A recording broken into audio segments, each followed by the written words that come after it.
Hello, Sublation Media viewers. It's I, Douglas Lain. I am a novelist, and I've written 3 novels. The first one was Billy Moon. Second one is After the Saucers Landed. And now coming up on 8 years ago, Bash Bash Revolution. I always enjoy talking to Nina Power about literature because I want to get back into writing fiction. And this is Nina Power. Nina, you want to introduce yourself? Sure, I'm Nina Power. I'm a writer also, largely non-fiction, I guess, but I have also written some fiction. I write poetry, I have a Substack, and I write for The Telegraph and The Spectator and various other, center-right publications, I guess. Yeah, so I wanted to talk to you about Stephen King today. And I have to say that as a novelist and fiction writer, Stephen King was a very early influence on my sensibility. I mean, I think I wanted to overcome that influence as I started out, be more literary. The people like Kurt Vonnegut and then later on Kafka, Philip K. Dick, they were major influences as well. But when I was in junior high, I read a lot of Stephen King, as did a lot of people who were Gen X, I think. Yes. Read Stephen King as adolescents or teenagers. And as we've gone through another round of self-reflection, or what counts as self-reflection in today's pseudo-culture, around this mass shooting in Minnesota, I was reminded of Stephen King's first novel, it turns out, although it was not the first novel to be published, called Rage. Although when he self-titled it as he wrote it in 1966, when he was in high school, the original title was Getting It On. Mm-hmm. And if you keep in mind when he actually wrote it and read the book, it does very much sound like something produced by the late 60s counterculture. Mm-hmm. Lots of references. The teenager says things like, "Can you dig it?" and things like that, as the story is told.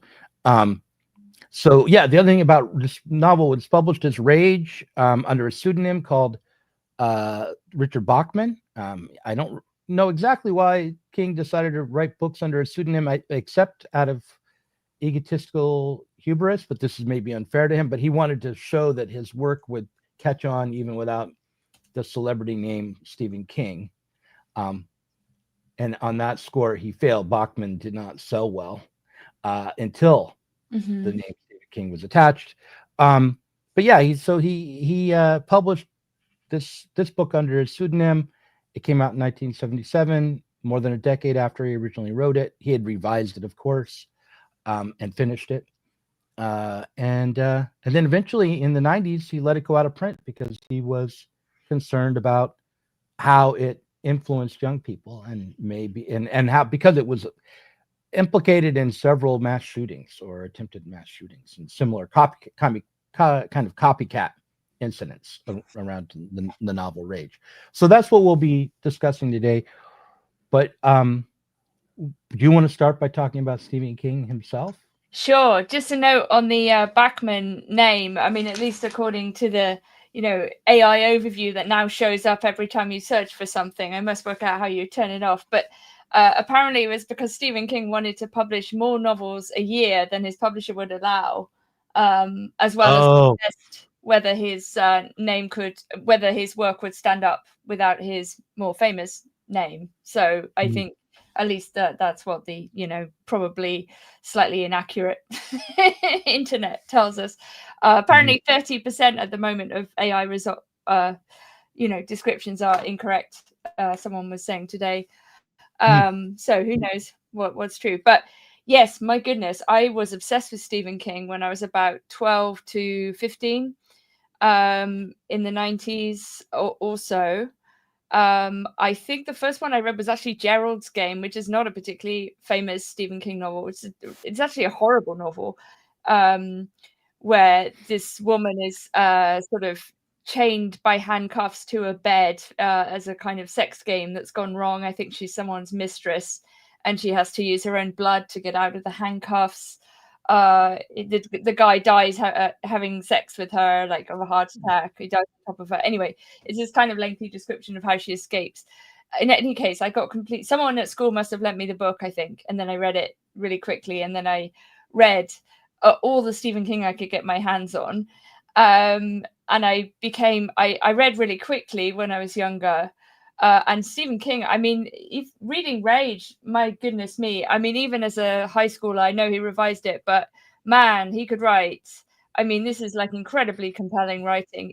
Of course, it's popular. It's like very immediate, but I mean, it's kind of stunning. And I think I can remember that kind of compulsive desire to read Stephen King. And I was reading so much at a certain point that I read Pet Cemetery, and I started to get daymares. I was so scared because I was basically in this kind of permanent state of like horror induced like gnosis of the world. And for some reason it was Pet Cemetery, not It or anything, that tipped me over the edge. I mean, I remember some of the scenes in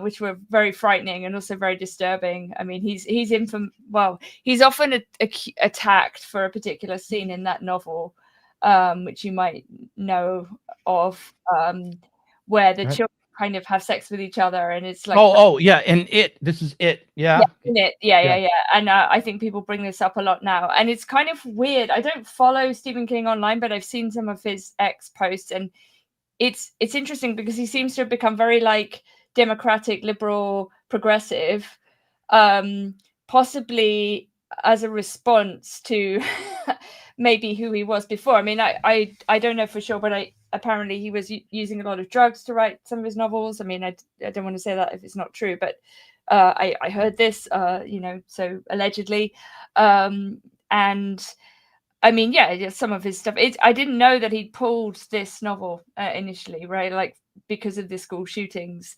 Um, and I think there's something about school shootings which is very menacing, which is the mimetic dimension, clearly, right? So a lot of school shooters will refer back to Columbine and to various other, they will often invoke earlier instantiations. Um, and I think there's a huge problem that the media have in reporting on school shootings precisely along this uh, aspect, because uh, of this the desire for kind of notoriety, infamy at all costs.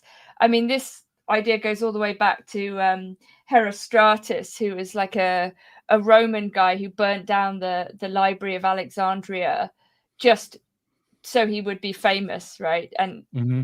the Romans had this idea of damnatio memoriae, which was that any record of somebody would be destroyed, and even the record of their name being destroyed would be destroyed, like kind of like a super injunction, but for like someone's life, because they didn't want people to.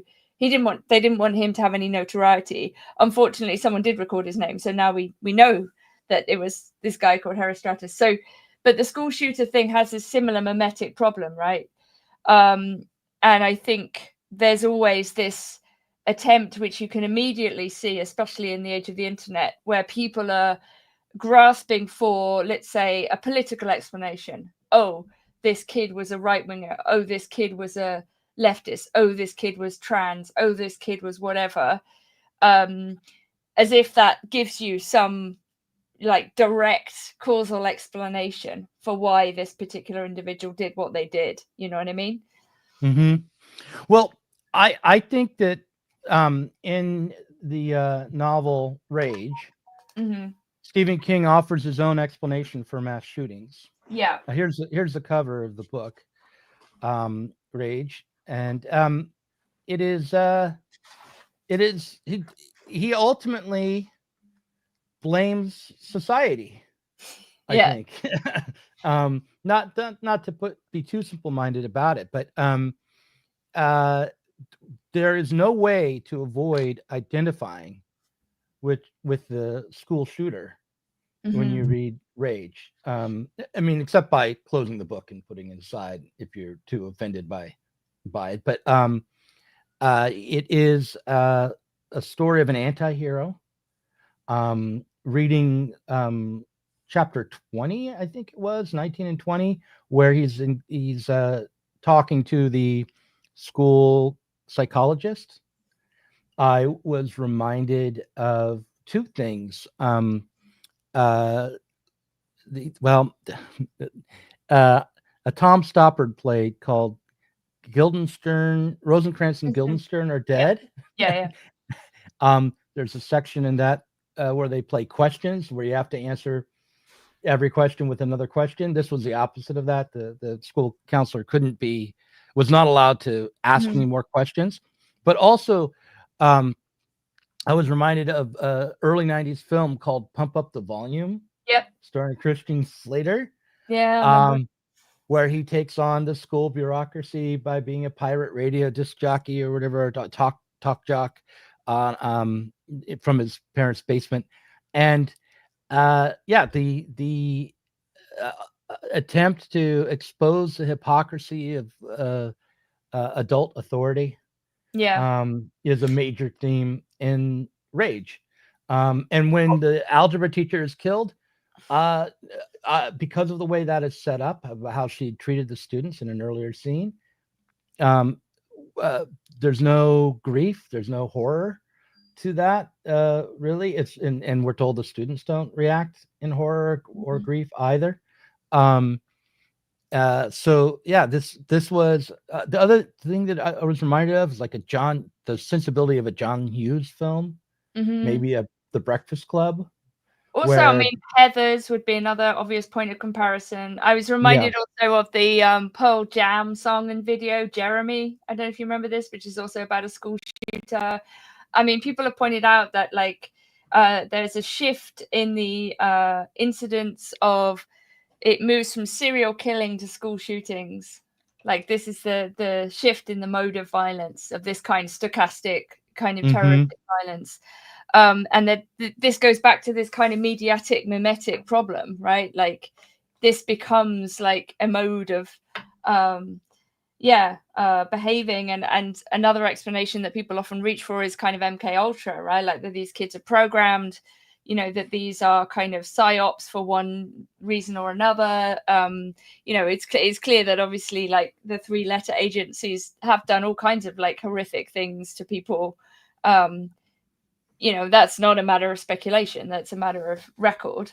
And I think people, again, along with the, oh, he or she did this because of trans, because of the SSRIs, because of cross-sex hormones, or because of like some political thing, or they were programmed, you know, that there is this kind of, this must be for a reason, because actually the worst thing in the world is to imagine that there was no reason, right? Or that this was a act of pure nihilism. And of course there's a kind of anti-gun argument, oh, this is a symptom of like American, I mean, we have had mass shootings in Europe actually in recent years. There's a horrific one in Prague a few years ago in the philosophy department. Also I think in Serbia maybe also. Yeah, I mean, we've had kind of similar terroristic killings, usually with a knife in the UK. We had the Stockport killer a few years last year, which you know, 3 schoolgirls were killed at a Taylor Swift dance party. But this is like usually more directly tied to like radicalization, right? Like that would be the way that it gets described in Britain, mm-hmm, I guess.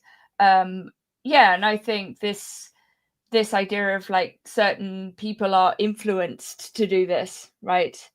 That because mm-hmm, either it's that, right? Like either something prompts someone to do it, or there's no explanation, and it's a pure act of nihilism. You know, it's just a symptom of a nihilistic culture. I mean, I think the Stephen King Rage novel is, yeah, interesting. It reminds me of oh, you know, who wrote Salinger, right? Like it's got that kind of oh alienation. yeah, it's very much a Yeah, Catcher in the Rye, yeah, only with a Catcher in the school Rye. Sorry, shooter. obviously I keep thinking of Franny and Dewey, Mm-hmm, but yeah, this kind of, yeah, this total alienation. Also a little bit of like One Flew Over the Cuckoo's Nest, like where they can't quite pin it down. Like, is he a malingerer? Is he mad? Is he, you know? so you get the kind of attempt at the social explanation, like it's society's fault. Also, you think of like the Red Army faction and groups that were organized in the 70s, I guess, that were also taking aim at the hypocrisies of the system. You mentioned that idea, right? That the idea that Germany hadn't denazified, actually. The Red Army faction would have said, and that they needed to take down the media companies and various bureaucratic structures. I mean, that's more obviously political, right? Because insofar as they're saying like this is, we need to denazify and we're kind of left wing. Whereas the school shooters generally tend to be like, alienated individuals somehow. Yeah, I want to read the beginning line from Catcher in the Rye and then compare it to the beginning line of Rage. They're not the same, but they're kind of the same. So Catcher in the Rye. If you really want to hear about it, the first thing you'll probably want to know is where I was born and what my lousy childhood was like and how my parents were occupied and all before they had me and all that David Copperfield kind of crap. But I don't feel like going into it if you want to know the truth. That's Salinger. Here's Stephen King. The morning I got it on was nice. A nice May morning. What made it nice was that I'd kept my breakfast down and the squirrel I spotted in Algebra 2.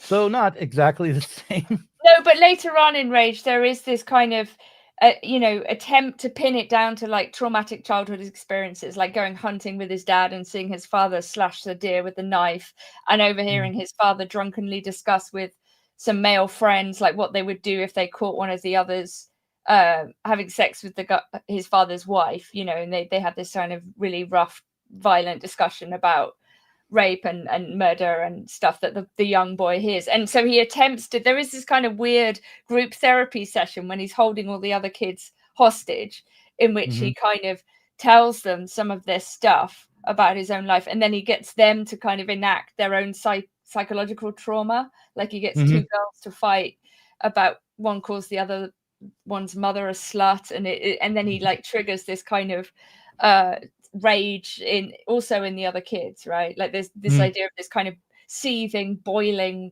repression and this kind of things that people can't really talk about. Like another kid who pulls out of the football team because his mother is an alcoholic and it's a secret, and he forces the boy to tell that story, right, to everyone, to shame him. Right. No, I definitely, I mean, the parallel again, just to Catcher in the Rye, is strong, I think, in this book. And if I would recommend 3 novels to read together, it would be Catcher in the Rye, Rage, and then Fight Club. And they're structured very much the same. And if I'm remembering correctly, in each one of them, the protagonist ends up institutionalized at the end. And we find out that it's being kind of written from the institution, right? In each case, there's something going on here with the way in which teenage boys or young men are being held up as potentially revolutionary or radical, fighters against the hypocritical and deadening status quo of a bureaucratic society.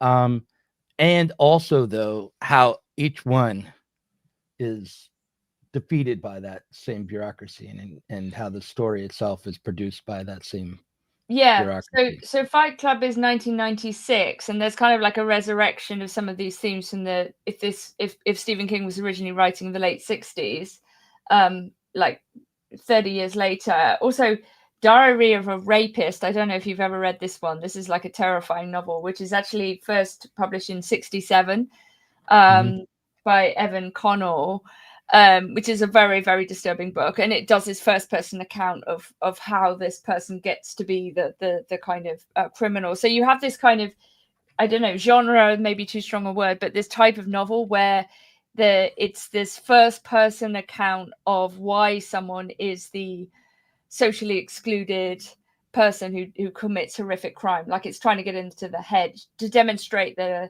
a bit of Dostoevsky in there, like as well. I would say, like to to try to explain or to take the perspective of the extreme outlier who commits these kind of acts. Yeah. Binzer says in the comments that the protagonist in Fight Club isn't institutionalized, but in the novel he is. He's not in the film, but I read the novel right around the same time that the film came out, and I remember distinctly how the endings are different. I'm I fairly haven't sure read the about novel, I must admit, of Fight Yeah. Club, but yeah, I mean, it clearly, at least in the film, it's very obvious that this is a kind of schizophrenia induced by the necessary hypocrisies of a kind of liberal consumerist society, particularly around masculinity. Right, and the novel Fight Club is much that you catch the whiff of Catcher in the Rye much more by reading the novel than you do by seeing the film. It's sort of not quite there in the film. There's something else altogether going on in the film. But yeah, no, I think that it's important to recognize how the figure of the mass shooter in certain contexts is celebrated in literature and song. I mean, even songs that are at least partially lamenting, like the Boomtown Rats, I Don't Like Mondays, right? Yeah, of the female shooter who had brain damage, right? Right. Yeah. And the song Pumped Up Kicks, there's certainly, that song? It's a deceptive song. You wouldn't know it was about. It's by Foster the People, and the lyrics. It seems just like a happy dance kind of song until you listen closely to the lyrics, and all the other kids with their pumped up kicks, better run faster than my gun, something like that. That's Right. Yeah, I mean, again, like something like Heather's, that kind of alienation that's expressed by the kind of clash of the cool kids and who is an outsider. Like, this is a classic theme. It's interesting that there seems to be this kind of parallel between the late 60s and the 90s, like, because these things sort of seem to appear differently again at a certain point. I mean, I was reading some work lately around how grunge was a kind of psyop. If you think about how grunge sort of was very, very like pro-suicide, like drug use in a way, like very, very deliberately. A lot of that stuff really does get into your head. I mean, I know the lyrics to like 100 songs, like at least completely, right? They're totally embedded in my brain from like the mid 90s. And it is weird if you think about like what that is as a kind of like liturgy, or like these repetitious mantras. I don't think you need to be like totally paranoid and conspiratorial to think that like these the culture has an effect, right, in this sense, right? And of course some people are going to understand things more literally than others, and of course we would probably be like, well, remember when there was all this kind of moral panic around figures like Marilyn Manson, if you recall. And I think because maybe it was something to do with Columbine, I can't remember, but anyway, like that these people were being kind of censored, and we as like the pro freedom of expression people would be totally against that. We would also think it was ludicrous, right? Oh, come on, are you really saying that there's a causal connection between this musician, this song, and these actions or whatever? I mean, obviously music doesn't have quite the place in culture as it did when we were growing up. I mean, this is one of the major changes in my lifetime, which I'm still getting my head around, actually, to be honest. But yeah, I mean, we know that every new media or whatever shifts in media and technology are often then the subject of moral panic, like when novels became very big, like particularly this idea of like women reading them. If you remember the Lady Chatterley's Lover trial, the D.H. Lawrence trial, the prosecution says, oh, would you want your wife or your maidservant to be reading this novel? The idea that people can be corrupted by media, or that perhaps only some people can handle ambiguity and can understand that these things are not direct commands, or they're not to be understood literally. People are having this problem with Lolita also. it's interesting. We're in this potentially, as people describe, like post-literate age, but also an age in which perhaps the refined love of novels and so on is going to become more and more niche, and you're going to have more erudite readers, people who cling on to reading as a specific mark of their own intellectual capacity and their own character and the type of person they are. But I think a lot of the fear is that a lot of people are what were people talking about? Media illiteracy, that people will be unable to kind of cope with things like jokes or ambiguity or culture that is double-edged or provocative. Well, yeah, and I think that it's important to be able to read critically without abandoning the pleasure of reading, especially with fiction. Like, I want to read Rage out loud here, if I Yeah. can, so we can maybe take a shot at being critical without denunciation. But think about the moral stance of Rage. So this is chapter 10, and it starts sanity. You can go through your whole life telling yourself that life is logical, life is prosaic, life is sane, above all sane. And I think it is. I've had a lot of time to think about that. And what I keep coming back to is Mrs. Underwood's dying declaration. This is the algebra teacher. So her last words were, "So you understand that when we increase the number of variables, the axioms themselves never change." I really believe that. I think, therefore I am. There are hairs on my face, therefore I shave. My wife and child have been critically injured in a car crash, therefore I pray. It's all logical, it's all sane. We live in the best of all possible worlds. So hand me a Kent for my left, a Bud for my right, turn on Starsky and Hutch, and listen to that soft, harmonious note that is the universe turning smoothly on its celestial gyros. Logic and sanity, like Coca-Cola, it's the real thing. But as Warner Brothers, John D. McDonald, and Long Island Dragway know so well, there's a Mr. Hyde for every happy Jekyll face. A dark face on the other side of the mirror. The brain behind that face never heard of razors, prayers, or the logic of the universe. You turn the mirror sideways and see your face reflected with a sinister left-hand twist, half mad and half sane. The astronomers call that line between light and dark the Terminator. The other side says that the universe has all the logic of a little kid in a Halloween cowboy suit with his guts on his trick-or-treat candy spread all over the mile of Interstate 95. This is the logic of napalm, paranoia, suitcase bombs carried by happy Arabs, random carcinoma. This logic eats itself. It says life is a monkey on a stick. It says life spins as hysterically and erratically as a penny you flick to see who buys lunch. No one looks at that side unless they have to. And I can understand that. I think I'll stop there.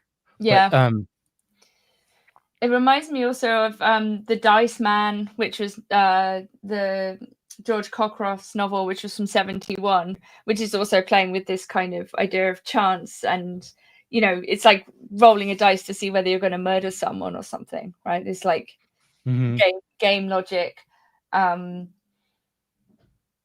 Yeah. Right. Well, he's saying that we try to hold on to this notion of logic and reason and civilization, but the reality is underneath that we're all irrational animals who would just as likely kill you as say hello. That everyone has a dark side that could rise to the surface. I mean, I'm not saying it nearly as well as he did in Rage, but the basic ideology here is that that there is a corruption in the human heart, and that the attempts to contain it, the attempts to civilize it, will never be fully successful, partly because those who attempt to contain the evil in humanity are corrupted by the evil themselves. Yeah, I mean, I think we could also say, like, those people who think they're purely good are also like trouble. I mean, there's that very famous quote by Solzhenitsyn, right? Like where he says, if only there were evil people somewhere insidiously committing evil deeds, and it were necessary only to separate them from the rest of us and destroy them. But the line dividing good and evil cuts through the heart of every human being, and who is willing to destroy a piece of his own heart? It's a great quote.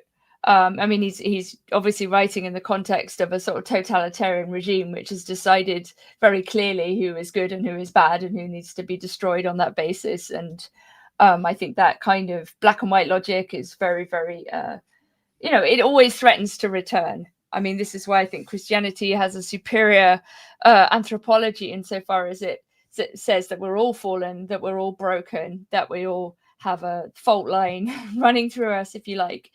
And I mean, to make this parallel again between the late 60s, early 70s and the 90s, there's also American Psycho, which was published in 1991. And it is weird now to reflect on the 90s and because there were some school shootings around that time, right? And obviously, what year is Columbine? I think it's 97 or so. Columbine, take a look. 1999 was Columbine. Yeah, and then of course, like that gets referred back to in the various manifestos of some of the school shooters as this like paradigm case. I mean, I'm not sure how many school shootings there have been in America. I don't know either. I'm just looking okay, it says how many school shootings since Columbine. There have been hundreds. So like 61 in 2019, 21 in 2020, 36 in 21, 53 in 22. I mean, this is crazy. There have been 434 school shootings since Columbine, says the Washington Post in 2018. A few years back, I made a Critical Cuts video about mass shooters on the occasion of a mass shooting, which, by the way, now I don't remember the details of it at all, right? Wow. But I do remember making this video where I referred to the Boomtown Rats and I Don't Like Mondays, and I tried to evaluate why mass shootings occur, and my conclusion was that it had to do with teenagers being bored, which is a very flip kind of answer. But what it meant for me was those kids who don't see a way to participate in society and have much of a future might, some of them, act violently and act out what it feels like, or like has the emotional valence of boredom for them, rather. Yeah, I mean, it as a sort of form of anomie and nihilism. I mean, it's again interesting to think about this in the 90s when, relatively speaking, things were economically and socially more stable, right? Certainly more so than now. But the end of history idea, I guess, like the idea that this was it now forever, that we were in this kind of permanent America. And right. I think there's so much film and literature and music that is in a way reacting negatively to that phenomenon. Right. Well, I think the 90s were more precarious than we remember. Yes, absolutely. But I mean, in the sense of like a kind of culture discussing itself, like this was right. Yeah. There was, like, for instance, in the early 90s, there was a very big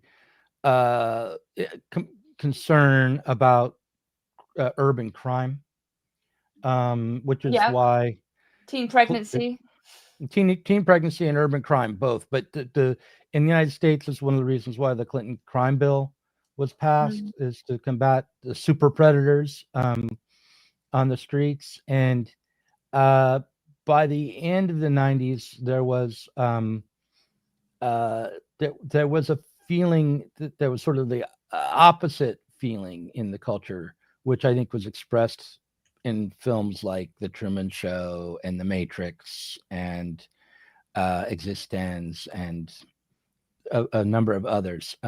The Game, Dark City, all of these movies about how society was unreal and we were being conned and we were living pseudo lives.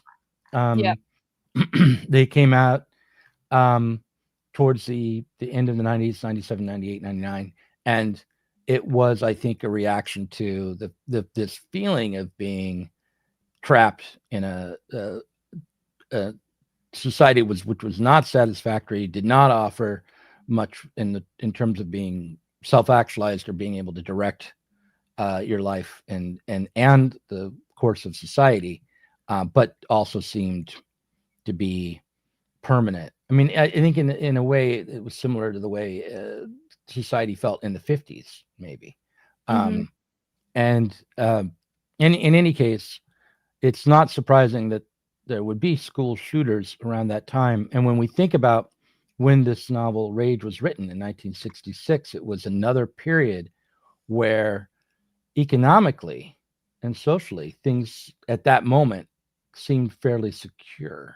I mean, it was right on the cusp between the 50s, which I think went up to at least 63, and what we think of as the 60s, which was like defined by 68 really, and the New Left, and of course the New Left goes back further than the 60s, but I definitely feel that there's a kind of New Left sensibility to the novel Rage, and the way the anti-hero is championed, and an object of social concern, seems to me to be a reflection of the New Left sensibility. And the fact that the novel was originally called "Get It On" or "Getting It On" tells us everything. There's a sort of juvenile, hypersexualized rebelliousness in the novel Rage, I think. Oh yeah, absolutely. And I guess one of the main themes of the hypocrisy that the sort of protagonist calls out among the adults is to do with sexual behavior. Right. It's like he's the only true one because he sees through the kind of social Christian nonsense around what is truly there, which is this kind of dark libidinal reality, which he then Right. describes in terms of his own lustful feelings towards the girls in the class. And yeah, the whole thing is like sort of riven with this like sexual, violent, libidinal energy. I mean, you can see that in also the fear of like the incel, I guess. Like this was the character also that became this sort of subject of moral panic. The kind of the young man without a girlfriend who will commit violence in rage. But then that became sort of extended to almost like any young man who is a bit alienated, is potentially dangerous, which I think in itself is dangerous, actually, because you're kind of miscategorizing enormous numbers of people. Like you're preemptively demonizing large swathes of the population.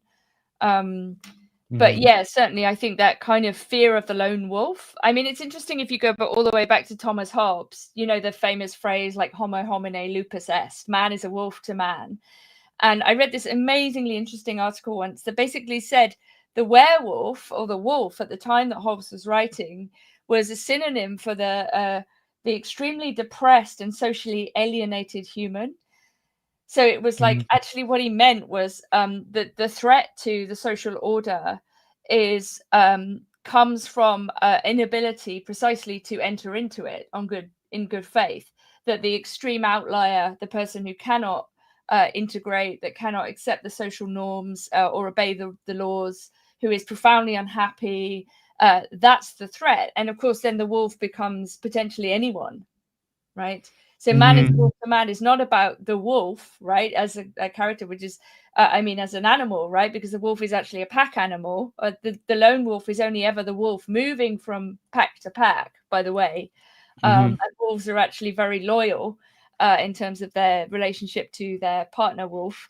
But wolf is the man. Wolf is the man howling at the moon. It's the melancholic. It's the depressive, as a kind of synonym for the alienated person, the enemy of the person who is completely outside of the society that they're supposed to be a part of, basically. And I think that recurs. Like we're always afraid of this kind of person, like the loner, basically. Yeah, but now the loner has become like a social type based on age. By the time Rage becomes a major novel because it's attached to Stephen King's name in 1985, and I want to run this trailer.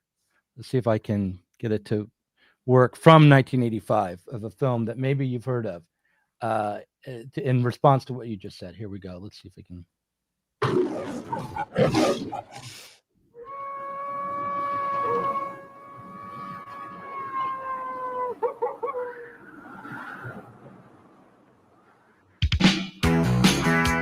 For Michael J. Fox, life hasn't been easy.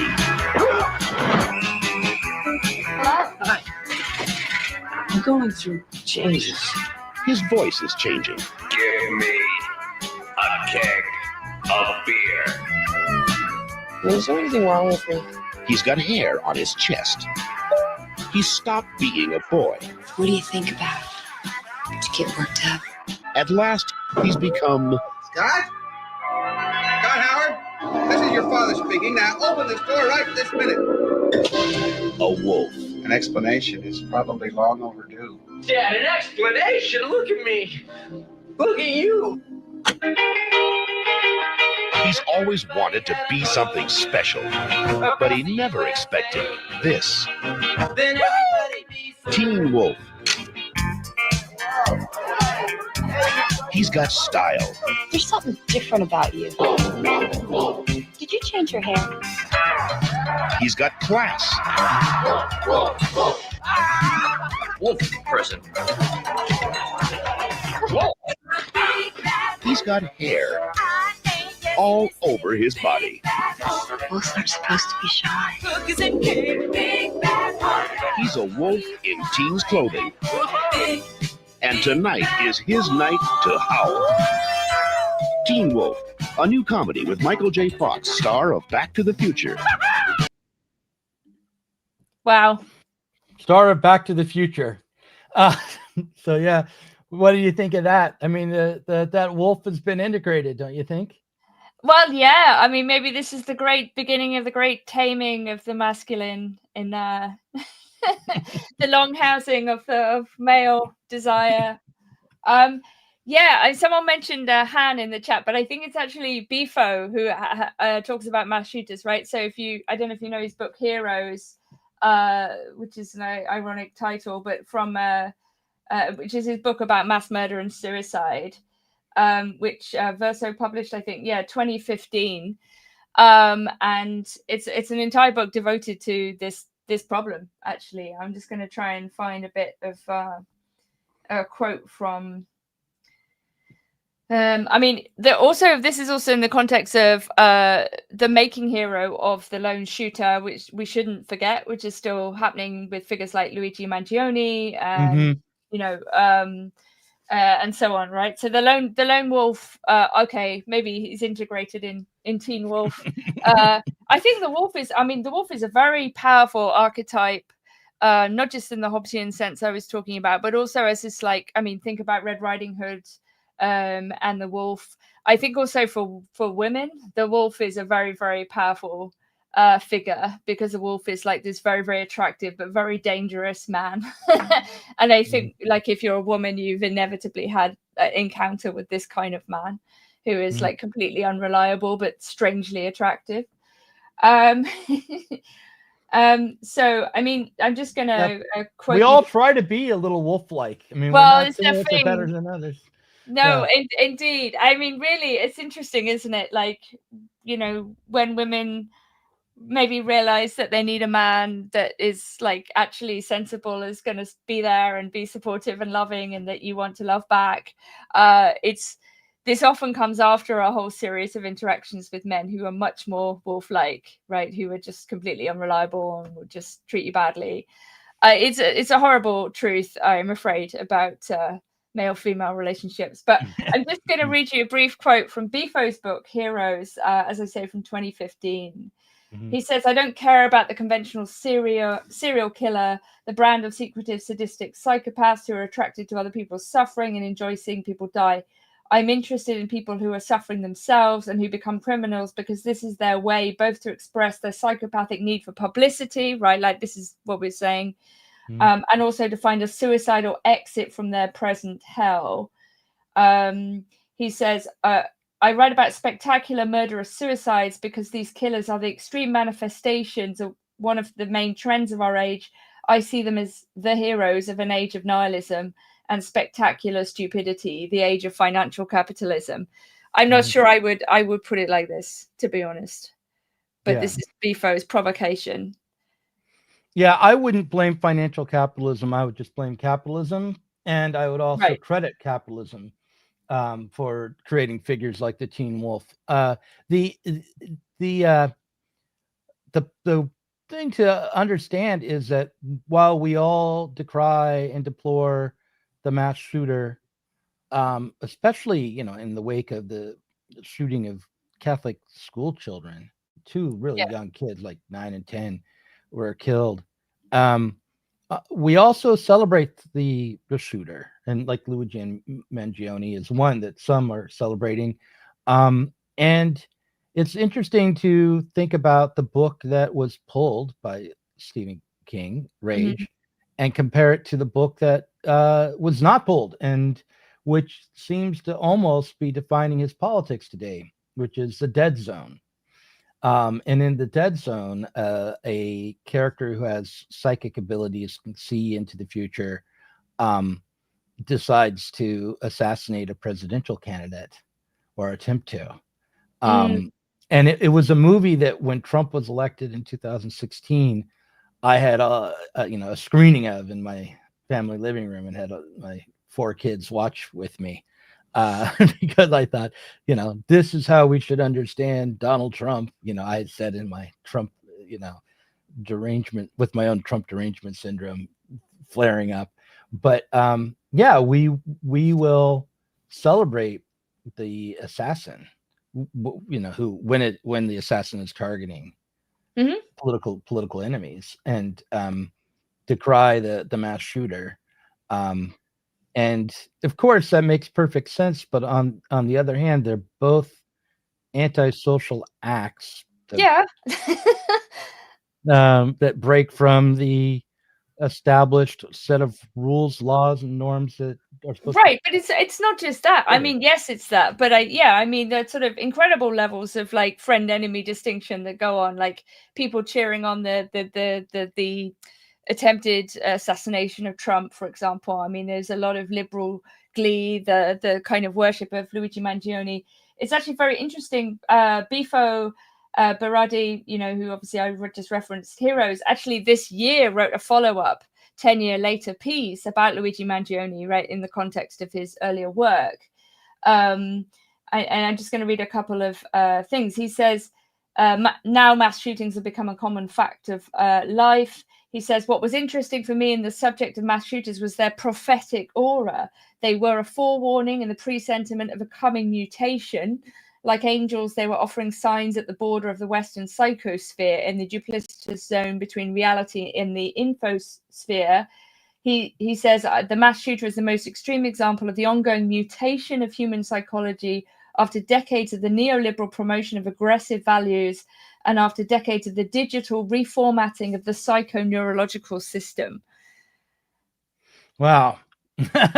That's a lot. What do you make of that? Would you paraphrase that for me? What has changed that the mass shooters presaged? I mean, what is it? The fact that we're celebrating Luigi Mangione now so in such a mainstream way that he's decrying, or what? What has been rearranged? Go ahead. Yeah, before the Mangione point, I guess he's saying that the mass shooter is like almost like the logical outcome, I guess, of the values, if you like, of neoliberal capitalism, right? So that the aggression and so on are symptoms, extreme examples of the symptoms. Alongside, I mean, he's talking about the psychoneurological system, right? So the way in which people's brains have been just destroyed by the internet and culture. I mean, he's been talking about this for a long time in different ways. Like, I remember him talking about the internet as, you know, never being allowed to sleep. You know, like that there is, it's always on. You know, that your brain is constantly in this fried state of kind of exhaustion. Like, you know, Han takes this up in the exhaustion subject idea, and that we have become. I think he says electrocuted, basically, that we're electrocuted subjects as a consequence of this. So I suppose he's saying that this mutation, that the school shooters are like extreme symptoms of these various modes of reformatting, whether they be kind of psychic, neurological, or chemical, but also political. This kind of thing. I mean, he goes on to talk about ADHD, attention disorders, like what do they mean more broadly and philosophically? Like, why is there a problem with attention? Well, we can make claims about that without needing to talk even about ADHD specific diagnosis, right? He's also talking about dementia as a kind of symptom of this, of the system, of the structure itself, right? Well, recently I've returned to Guy Debord and his theory of the spectacle, not to fully embrace it, but just to see if I can find kind of a rational kernel within it. And he, in his book from 1967, Side of the Spectacle, spends a good amount of the latter half of the book describing, or at least one of the chapters, describing how one of the products of the spectacle is catatonia and a deep passivity. And I think that we might reflect upon how the teen wolf or the school shooter is in some ways ultimately passive, which is maybe why in the three books I mentioned, Catcher in the Rye, Fight Club, and now Rage, the character is ultimately reassimilated into our bureaucratic society. That the character has a conservative effect. The order is reestablished. The some sort of there's a hope for the character to be reformed, even if that means that the wolfness of the character, which is probably the most vital part, will be erased. It's a little bit like the end of 1984. These books in their way. Or Hermann Hesse's Steppenwolf, which is about the duality of man in this way. Or someone mentioned Clockwork Orange, but Clockwork Orange, I think, does the opposite in a way, because at the end of Clockwork Orange, they give him his wolfness back because it's of use to the. Well, Doug, I have news for you. We covered this very, very intently on the Lack, and yes, in the film, the final scene that Kubrick has is this kind of Dionysian scene of sex, and you're like, yay, Alex is back. But in the I think it was the British version that wasn't published in America, the final chapter in the original version of Burgess's novel, and Burgess is, after all, a deeply conservative thinker. Alex is redeemed through having a family and Christ and so on. Oh, right. So yeah, society is to do with Kubrick's ending, and apparently it's completely different from the American novel, which was hacked a bit or something like this. There were two different versions, and Burgess was, I think, very unhappy with the Kubrick ending. Right.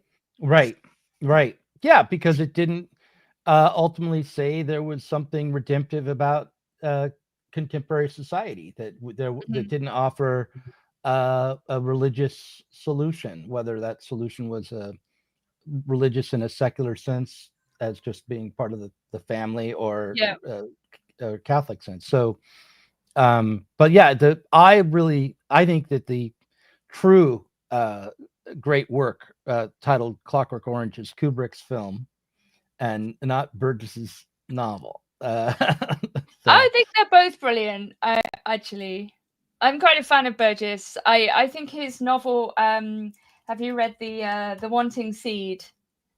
This is a fantastic novel from 1962. In the Wanting Seed, basically there's like a gay eunuch mafia that runs the world, and people, in order to get ahead, pretend to be gay, amongst other things, in order to succeed in the bureaucracy. And it's incredibly prescient in some very amusing ways. And yeah, and it's partly about overpopulation. It's partly about the role of marriage in this strange breakdown of the normal order. Burgess's obsession, really, and then there's this kind of Dionysian revelry as society collapses at the end, and people start walking around with like penis statues and having sex in the street. I mean, it's just a crazy novel. It's absolutely fantastic, I think. Well, maybe we should talk about that one next time. I do want to just say, to return to Stephen King a little bit here at the end, that we should not be surprised at Stephen King's continual Trump derangement syndrome, because I think that his politics are present in as far back as 1966, which ultimately are conservative, a kind of conservative politics, and yet I don't say that in order to condemn him in any way. I think Burgess is a great novelist, even though he's a conservative. Stephen King is well, I'll just call him a great American novelist, despite his embrace of the conservatism of progressivism and kind of post-Fordist American Democratic Party politics. Yeah, I think also there is this phenomenon. I mean, you saw it with Steve Albini and other kind of 90s edgelords, where they were so extremely transgressive in the 90s or in their youth.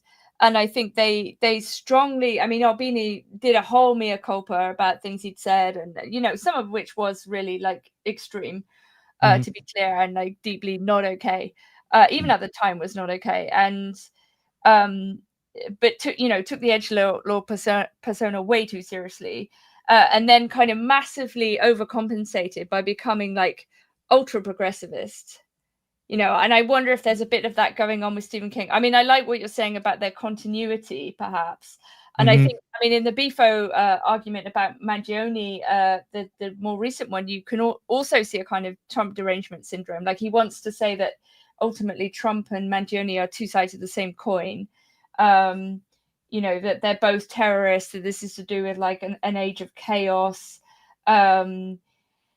He says like American societies are always been based on violence, fear, and dementia. But like Trump is sort of the really real evil, and Mangione is a kind of quasi-hero. It's something like this. I mean, it's a bit ambiguous. But yeah, I mean, he wants to say like Trumpism is a sort of revenge of all against all, and that the kind of the little man shooter is like nothing compared to the sort of the scale and horror of Trump in that sense. Right. I wonder, what does he feel about the French Revolution? Or put it differently, I think that if there is something redeeming about the United States, it would be that it has a wolf-like character towards itself. And the Thomas Jefferson said that the Tree of Liberty had to be fertilized by blood. I'm not quoting him directly, but there is a willingness to endure rupture and radical breaks and revolutionary struggle that's kind of built into the American character, which we would do well to recall, and so that we can, like maybe the solution really is to become teen wolves. In other words, acceptable in society, but still covered in hair.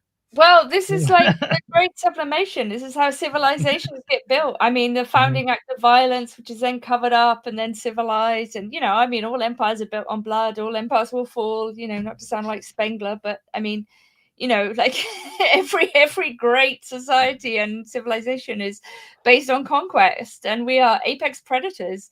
And the only time we ever get anything done is if we tame our instincts, you know, and direct them in a particular way. That's it.